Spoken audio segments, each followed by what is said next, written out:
Naalala ko, nakwento ko rito, yung mga iglet, ang mga agila. Pag nag-aalaga sila ng nila, pag mangingitlog yan, nilalagyan ho nila yung kanilang, tawag dito, pugad, ng mga briar, mga tinik.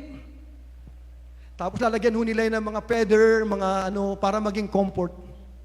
Para yung baby, may mga tinik, may mga tawag dito, mga malalambot na mga bagay, para po itong tinatawag na ginagawang parang bulak, para yung baby, kahit may tinik, may bulak, hindi mararamdaman, ilalagay po yan doon. And then tuwan-tuwa po yung baby na, kasi ang sarap, parang nasa comfort zone. Okay? Habang lumalaki po yan, mga minamahal ko, gumaganon-ganon po yan. Pero pag yan po ay palili pa rin na, mga minamahal ko, ang ginagawa ng mga nanay, yung kanya bakbak, nun, tinatanggal po ng mother eagle yung tinatawag na parang malalambot na parang bibigay ng comfort, tinatanggal po yan. Ang maiwan po, briar.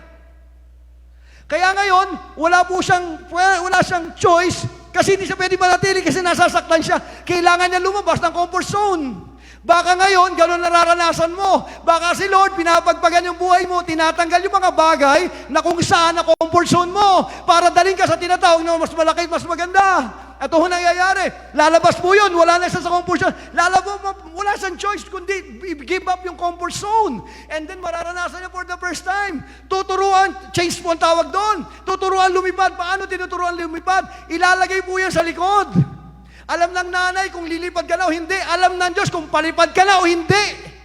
Alam ng Diyos ang kalalagayan mo. Ang Diyos na nakakaalam para tinatawag na breakthrough mo.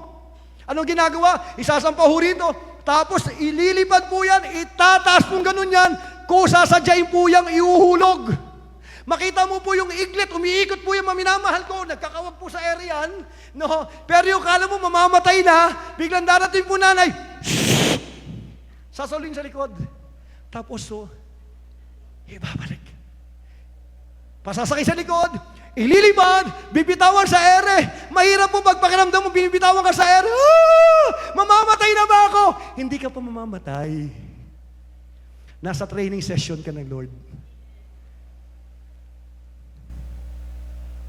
Na makikita mo sa iglet, bigla po sa sobrang desperado niya, bigla, tsaka niya lang ma-appreciate ang kalangitan. Kapatid, hindi ka lang para sa comfort zone. Dito ka sa taas. You are designed by God here. Leave your comfort zone. Huwag kang matakot. God is working in your life.